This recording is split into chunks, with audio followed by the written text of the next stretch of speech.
এক হাদি চলে গিয়েছে, পৃথিবীর বাংলাদেশের ঘরে ঘরে লক্ষ লক্ষ হাদি জন্ম নেবে। কয়জন হাদিকে তোমরা মেরে ফেলবে? লক্ষ হাদি বুকের তাজা রক্ত দিয়ে বাংলাদেশের অসহায় মানুষ, অধিকার বঞ্চিত মানুষ, স্বাধীনতা বঞ্চিত মানুষের অধিকার রক্ষা করবে ইনশাআল্লাহ।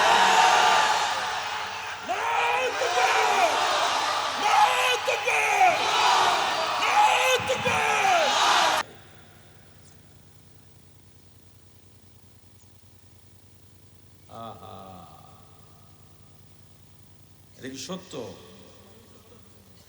ইন্না লিল্লাহি ওয়া ইন্না ইলাইহি রাজিউন। এই বাংলাদেশের,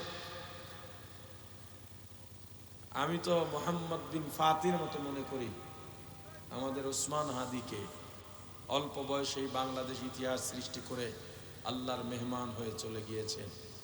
ইন্না লিল্লাহি ওয়া ইন্না ইলাইহি রাজিউন। যারা ওকে মারাইছে, ওকে যারা শহীদ করাইছে, ওরা ওদের পায়ে কুড়াল মারল। এক হাদি চলে গিয়েছে, পৃথিবীর বাংলাদেশের ঘরে ঘরে লক্ষ লক্ষ হাদি জন্ম নেবে। কয়জন হাদিকে তোমরা মেরে ফেলবে?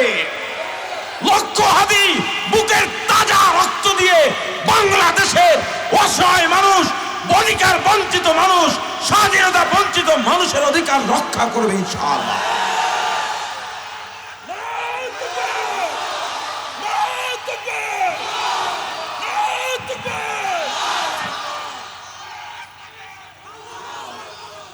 আল্লাহ আল্লাহ হাদির ইন্তেকালকে শহীদ ইন্তেকাল হিসেবে কবুল করেন। অবশ্যই শহীদ, নিঃসন্দেহে। আল্লাহ ওর ছোট্ট একটা সন্তান, ওর বিবি দিনদার, ওর বাবা ইমাম, ওর ভাইয়েরা আলেম, আল্লাহ ওদেরকে ধৈর্য ধারণ করার তৌফিক দান করেন।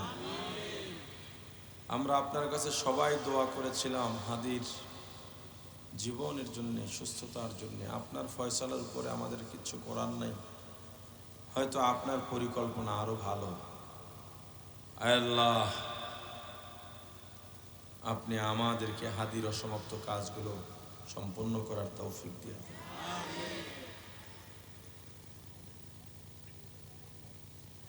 কি আছে জীবনে নিরাপত্তা বলে? কি আছে? কার ক্ষতি করছে? অধিকার বঞ্চিত মানুষের, মাজলুম মানুষের পক্ষ হয়ে কথা বলাটাই ওর অপরাধ ছিল। কার স্বার্থ থাকতে?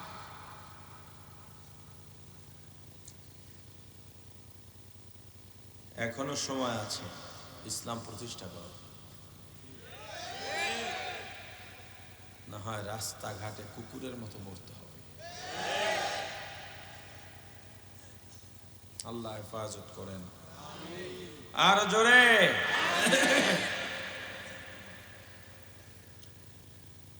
কিয়ামতের ময়দানে হাজীকে আল্লাহ ডাকবেন, হাজী এদিকে আয়।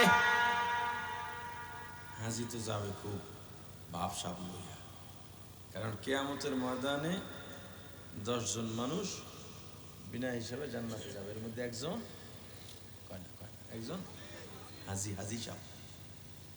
আল্লাহ বলবেন তোর জন্য এই পথ, মানে জাহান্নাম। হাজী অবাক, আল্লাহ জাহান্নামে যাবো কা? তাকাই দেখ চান্দাবাজির গুনার পাহাড়, ওদিকে দেখ ডাকাতি আর চুরির গুনাহ, পাহাড়েও ধরে না।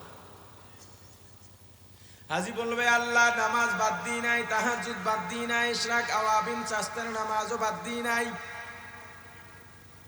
সব সময় আপনার জিকির করেছি, দরুদ পড়েছি, ইস্তিগফার করেছি, তেলাওয়াত করেছি। রমজানে বাইতুল্লাহ আর মসজিদে নববীতে ইতিকাফ করেছি। দান সদকার কোনো সীমা নাই। ও আল্লাহ, আমার উপরে একটা পশু কুরবানি করা ওয়াজিব ছিল, আমি 10টা পশু কুরবানি করেছি, কারণ পাশে গরিবদেরকেও আমি ঈদের আনন্দে ভাগাভাগি করার জন্যে। আল্লাহ বংশের মধ্যে চুরির রেকর্ড নেই, ডাকাতির রেকর্ড নেই, চাঁদাবাজি কেন করব?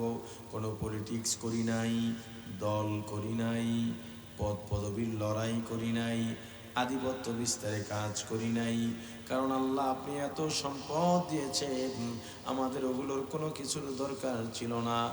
এরপরেও চাঁদাবাজির গুনাহ এলো কোত্থেকে, চুরি ডাকাতির গুনাহ এলো কোত্থেকে?